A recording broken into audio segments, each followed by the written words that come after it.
Well, thank you both for joining me here, and thank you all for joining us.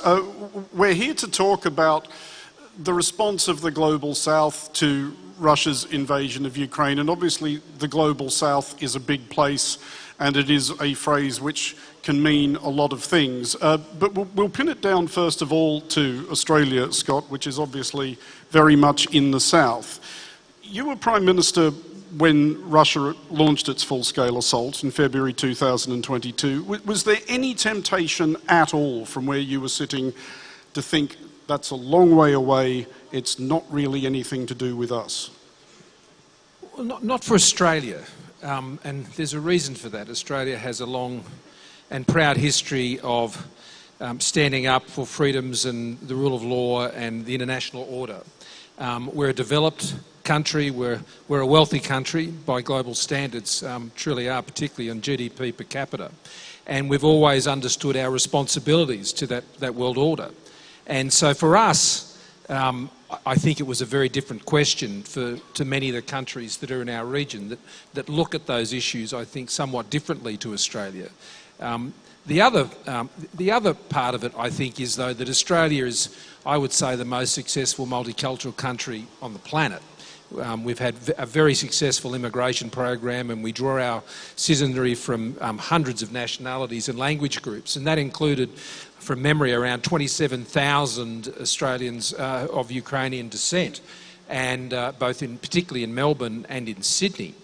And as a result, there was a very strong local diaspora who was engaging with us right from the start. And so, from that perspective, it was a fairly straightforward decision. Obviously, one calibrated. We're not Europeans. We're not close by. But I think, as a key member, I think of whether it's the Quad or the Five Eyes or our relationships with NATO partners. We're not obviously in NATO, but we've fought alongside most of them in most conflicts going over 100 years. We always sort of we understand our responsibilities in that global order, and so we're quick to step up to them when required. And we did so, whether it was in lethal aid, humanitarian aid, whether it was in sanctions. Australia still holds one of the, if not the strongest, along with the United States, sanctions regimes against Russia in the world today. And of course our Bushmasters, which became emblematic, I think, particularly here in Ukraine, and the number of messages I remember receiving about those Bushmasters was just wonderful to hear, more so not because of the role that they were playing on the battlefield, but because of what it did for Ukrainian confidence at a critical time, an absolutely critical time in that conflict. Hugo, that response, of course, was not at all unanimous across what we think of as the Global South. And I think, well, I know from conversations I've had with a lot of European politicians that they were quite taken aback. They were very surprised that the response from Africa, from South America, from the Caribbean, was kind of equivocal. You presumably were less surprised by that, but to what do you attribute it? Why were those countries not able to look at what seemed to Europe, to Australia, to the Western sphere, like a pretty open and shut case of right and wrong, and see something different? Well, first and foremost, you're absolutely right. When you listen to the expression Deep South, I think it's kind of a misnomer, because if you think about that and you take a look from a geographical perspective, there are a few countries that are actually on the northern hemisphere. But the thing about Latin America is that, and I'm going to quote a friend of mine who was on this stage previously, Emmanuel Gingeris, this is a global conflict. And one thing that I already said 1 year ago is that Ukraine must recognize that fact. If you allow this conflict to be taken as the Russian narrative is trying to kind of impose on everyone, that this is some sort of quote-unquote Soviet civil war, then you're not looking at the whole picture. A lot of the things that are happening in Latin America are affecting you directly. And probably one of the most evident for all of you here in Ukraine is the fact that as we speak, you have close to 3,500 Cuban fighters fighting against your troops in the front lines. And this is something to be taken into consideration because this is a contingent that's only second to the North Koreans in terms of sheer force. So when you think about it, and you think how these cannot be taken as, from our perspective on the Western Hemisphere, oh, this is just a rumor of war, as Caputo said about the Vietnam War. It's a war that only Europeans should be concerned about. I believe that this is not a faraway war, and what's going on in Latin America is not something that Ukrainians shouldn't be concerned, because they are connected. They are connected because it's not only affecting the Ukrainian soldiers, it's affecting the way in which, for example, diplomacy is actually carried. Because when you're talking about Australia, you know, a reference for the entire Western world with a solid diplomacy. But when you go and lobby for the vote of Australia to pursue sanctions against Russia, it's one vote. And then you take into consideration that, for example, Cuba, again, has more diplomatic stations than France or Spain. And it's only second to China, Russia, or the United States. You realize that they can actually influence the voting of, at least, as an example, the 15 countries of the Caribbean community. And all of a sudden you have 15 votes against any initiative that you can champion to actually make things right. So that's why I believe that there's still a lot to be learned in terms of how you want to conduct this situation. The name of the event is mid-game, you know. My friend Alexei Goncharenko was speaking about chess. I'm passionate about chess. I grew up playing chess. And my most admired player is Raul Capablanca, who, by the way, was Cuban too. And he always emphasized, do not start any game unless you have the end game in mind. And we need to be conscious about it. There's a couple of points there I'll come back to, Hugo, but Scott, I'm just wondering, as Prime Minister of a country that's certainly in the Southern Hemisphere, if not for the reasons you listed necessarily thought of as part of the Global South, did you have any conversations with other national leaders, other national governments in that part of the world about Ukraine and about why they might have seen it as less important than Australia did? There weren't extensive conversations, and it wasn't a big conversation that was being had in our part of the world. But I would reinforce the point you made about it being a global conflict. I remember very early, in the first month or so, I remember highlighting strongly the role that China was playing in assisting Russia to effectively get around sanctions and support its economy. And there frankly wasn't a lot of interest, even globally, in pointing this out. And I remember copping a fair bit of blowback over it, but it was true. And whether it's been the economic support, and even potentially far more significant than that, even potentially militarily by China, but certainly when it comes to Iran and when it comes to North Korea and the role that they have played, this arc of autocracies, as I'd call them, that is its broader global significance, and that's why it is also relevant. But in the region, I'd make this point, particularly in Southeast Asia. We're a developed country that has a long history of being involved in the global system. The developing world, or the global south as is now known, has quite a lot of grievances with that system. They feel often excluded from that system, and that is a feeling that is often played upon, whether it's by China or even indeed Russia or many other countries who are authoritarian in nature, and they play into that. The 77, I think, the group at the United Nations are a common target for them. And so their argument is largely about the economy and their economic growth. So when they think of what's happening here, you've seen, I think, some diplomatic support for Ukraine that has come out of Southeast Asia, particularly out of the Philippines, but I'd add Indonesia, Malaysia, Brunei, Thailand. But when you try to then move towards something more serious than that, on sanctions, for example, or beyond that, militarily, well, no, that hasn't happened. And it's not going to happen, because at the end of the day, their primary interest is their economic development interest. And we've just recently seen Indonesia starting to buy Russian oil again.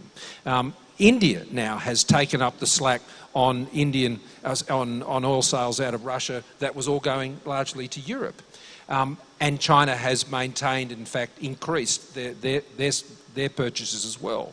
So developing countries will, I think, show some sympathy towards these issues, but largely see this as a developed countries conflict, where they'd rather stay out of it largely. they will express some support. But we can't overestimate and over-expect how significant that support is going to be when it starts to cost. And when we start talking about sanctions, then that brings cost. And if you're talking about Lindsey Graham's bill, which is one being spoken about now, it has strong support in the Congress. It's a great bill to put enormous pressure on Russia to get them to the table. But what it will mean for developing countries who rely on Russian oil and gas, well, you're talking about shortage of supply, energy price inflation, and quite a massive energy shock in the developing world, which is not something they're going to welcome. So we need to be very careful in understanding the Global South and the developing world's appreciation of what is at stake in this conflict and what it means for them, and not over-assume on what they are prepared to do, because at the end of the day, their interests are primary. Hugo, what has not been communicated sufficiently to the Global South about the global nature of it, as Scott was describing there? Because I know that there has been a lot of concern among European politicians when they sort of charged off quite rightly to support Ukraine, assuming that the whole world was with them, and then turned around and found out that quite a lot of the world was thinking, well, hang on, not so fast. And I remember talking a couple of years ago to an extremely senior European politician who I won't name, and nor will I name their country because we were just talking, but he was concerned about this in particular. But he said, I'm not sure what I'm supposed to do, because he said, I can't go to Africa, not with my country's history, and start telling them what to think. So if that wouldn't work, what actually would work? Well, first and foremost, you need to realize, and again it goes to the point that this is a global conflict, that the narrative that is predominant, especially on the Western Hemisphere in Latin America, is not the one that is portrayed, the Ukrainian version of events. If you go to these countries, and especially again due to the influence that Cuba exerts through Prensa Latina, you are going to see that in most countries in Latin America, the version of events that 650 million people are receiving, it's RT version of events. And that is something to take into consideration. Another thing, and I believe that your point is absolutely right and precise, there is another side of the region which comprises a large chunk of what we call the Deep South, the Global South, and that is how the adversaries of the West have decided that the illicit world is very attractive for them to achieve their strategic goals. Let me give you just a couple of facts. Serious studies right now reflect that close to $750 billion are produced a year by drug trafficking. 24% of that is actually attributed to cocaine alone. Roughly that would be 180 billion. When you take into consideration and you read what the Chinese are saying, and read Wang Sansui and Cao Liang when they are talking about unrestricted warfare, and they say that legality is actually a Western concept, an imposition that has been created to avoid China to reach its strategic goals.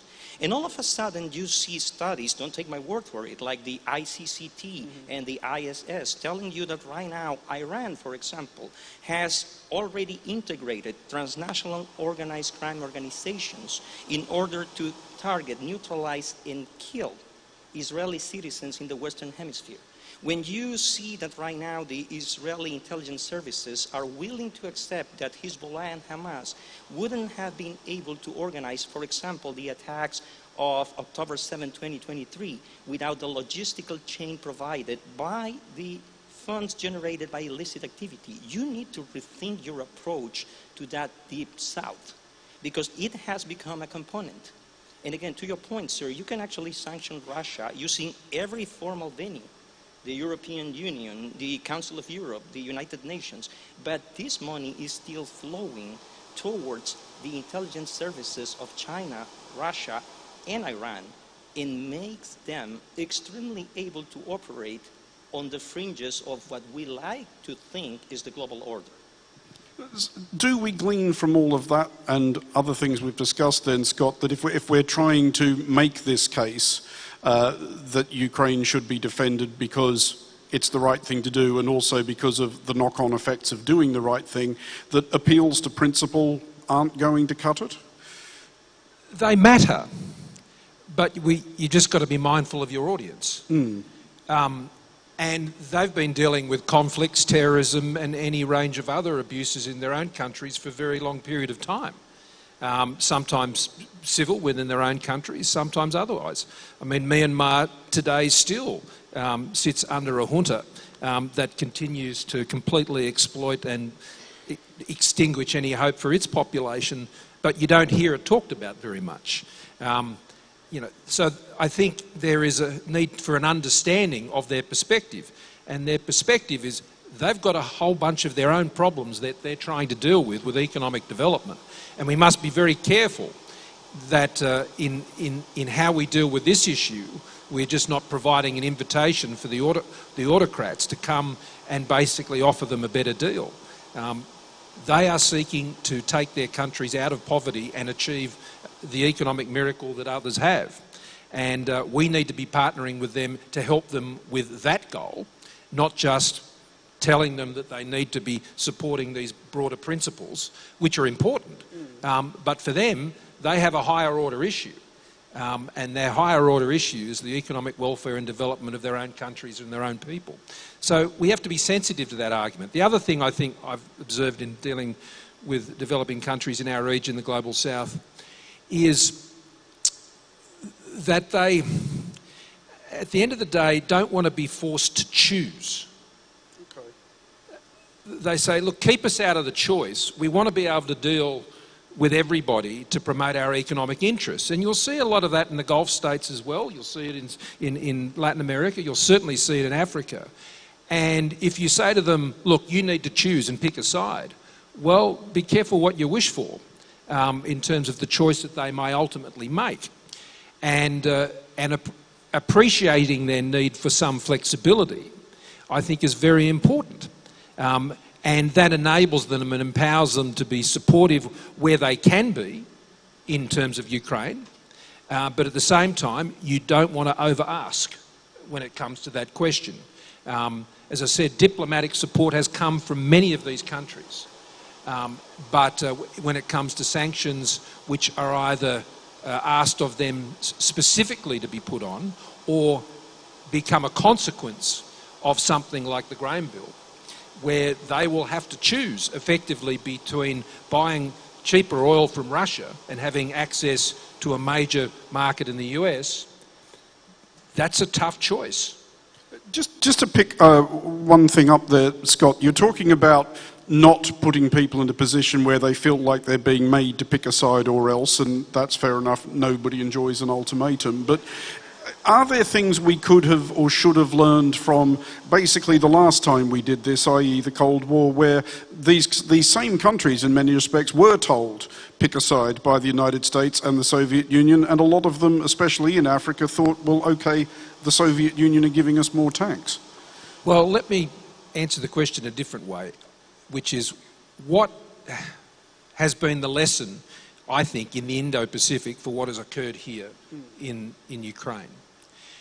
I think the fundamental lesson that has been learned is that if you don't have a coherent and credible and ever-present deterrence in place against autocracies and authoritarian regimes that are seeking to basically put buffer zones around to protect their own regimes, if you don't do that, then they will take advantage and they will invade.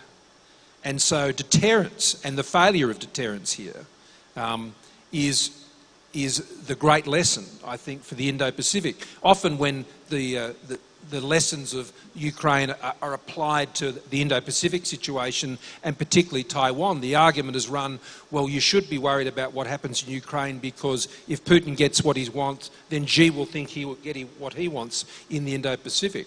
I don't think that's necessarily true. A, the geography is completely different, one. But two, the understanding and the deterrence that currently sits within the Indo-Pacific. You only need to pay a visit to Indo-PACOM to understand that, and it was what was behind things like AUKUS and many other arrangements, is to ensure that President Xi is very sure of the calculus when he makes a decision about what he intends to do. Putin was also, I think, very sure of his calculus for his criminal war, and that is he thought he could get away with it. And to a certain extent, he has. But I would say, to the great credit of Ukraine and all those who came to her aid, is that I remember that first week, and someone said it before, 72 hours for Kiev, 3 days for where we're sitting right now. Now, when that didn't occur, the actions, the collective actions to deny that victory for Russia was extraordinary, and the miracle here that followed in the maritime domain on the Black Sea, also extraordinary. So a great act of resistance, and now we find ourselves where we are. But it could have been very different. Putin could have been sitting up there in the best seat in the House, and he's been denied that, and may that be forever so. Hugo, there's another apparent contradiction here that I do want to put to you, because, and I guess it demonstrates that a lot of countries don't see this as a binary choice, because quite a lot of the countries in the global south which have either decided to more or less sit this one out, or have been even broadly sympathetic to the Russian position, are themselves democracies of a sort, and yet they seem to prefer the autocracy to the alliance of democracies trying to protect this democracy. Is there a simple way to explain that? Because it does seem like a fairly heightened cognitive dissonance. Well, first and foremost, I have to point to the fact that I'm Bolivian myself. So look at the conundrum. I'm a Bolivian who was exiled for defending democracy, and now I am part of a Cuban-American organization that's fighting for human rights, and I am researching transnational organized crime. So that's quite a question to ask for a person like me. But the first word that you use would be the first that I would avoid in order to be coherent. Contradiction. Why is that? Because you're absolutely right. There are a lot of countries in Latin America that are democracies. Fledgling democracies if you want, but they are democracies. Why are they taking that side when we're talking about this conflict? Because it's obvious that you should take Ukrainian side. You know, it's the right thing to do. It's fair. They are fighting for their own existence, for everything that we cherish in a fair and just world. But here's the deal, and by the way, I am going to say this with the utmost respect. While at the same time Lithuania refused to ratify the free trade agreement between Cuba and the European Union, because this agreement that was supposed to bring democracy to Cuba has produced the worst repressive wave of Cuban history, even worse than those that happened at the time when Fidel Castro was alive. You have more people in prison, more people tortured, more people killed by political motives.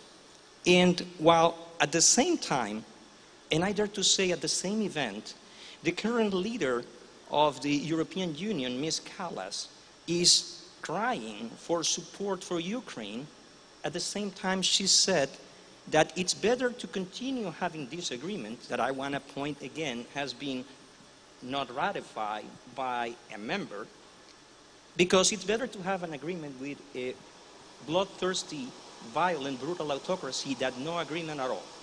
So riddle me this, and again, I'm talking to you as a citizen from that global south.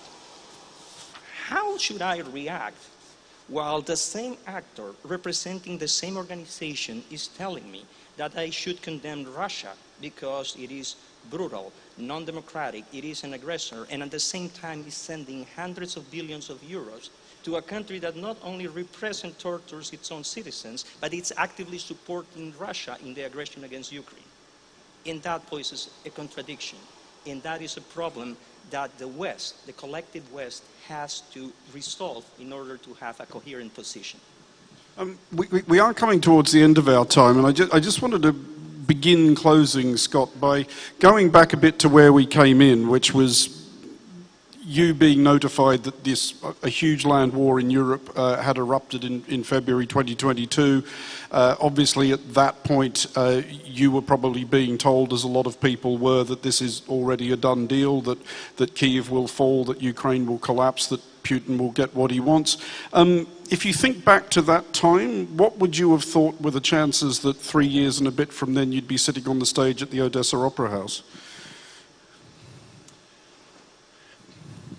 One thing that I thought would happen is that if Ukraine were successful in resisting Russia, as Ukraine has been, that this war still would be going on. And that's where we do find ourselves. Whether I would have been sitting in this auditorium or not never really occurred to me. I was always very keen to come here after my involvement early on after the invasion, and I'm deeply appreciative to Lord Ashcroft and others for the opportunity now to finally come. And one of the primary reasons I have is to share some views, but as others have remarked, to basically say we can come here, we can stand here with Ukraine. Australia has done so from the very first day, and I'm pleased to be able to be here and send that message of encouragement again. So, yes, I did think it would, because how else is it going to end ultimately? And this is where I think we're at a very challenging crossroads. You can't just fight this war forever. I mean, I can understand why you'd want to, and because of what's at stake, and I have no doubt that that's in the heart of every Ukrainian. But when you're looking further afield, how do you get to a peace where it's a peace where there's security, where a peace that can be sustained, and the presence of liberty, and how is that maintained over time? And I think we're at this crossroads where, well, Putin won't come to the table, and the United States and President Trump has a difficult decision to make. How do you get him to the table? You can go down the economic sanctions route, which I suspect is his much preferred alternative. But as I said, you're going to have to be careful about potential carve-outs, because that in the developing world, in the global south, could end up having a more negative reaction than the one you'd contemplated. So that's very difficult.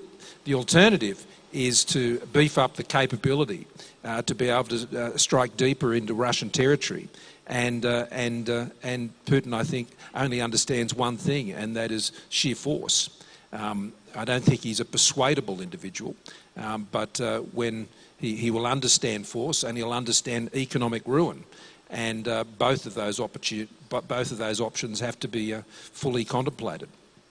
And Hugo, just in closing, we've only got a couple of minutes left. Despite everything we've talked about, though, and whether these countries from the global south realise it or understand it or want to be involved in it or not, is it still important to them that Ukraine wins this war and Ukraine survives? Well, let me give you in just a minute the reason why, and I'm going to go to history as an example. There is a country that probably most of you are not familiar with. The name is Paraguay. Mm-hmm. It suffered an aggression in what it's called the Triple Alliance War. And at some point, it was not only invaded by 3 of its neighbors, 90% of its male population was killed. So when you are talking that we are going back to a time where you can impose terms, change borders, and shape the history and the destiny of an entire nation by brute force, this is something to think about. Because yes, the Ukrainians are holding the line, but they are holding the line not only for their existence and their independence, they are holding the line also for what this new world is going to look like. And we have a serious choice to make, because if we do not support that, I would go back again in history and would look at what happened in Latin America after the falling of Paraguay. Hugo Acha, Scott Morrison, thank you both very much for joining us.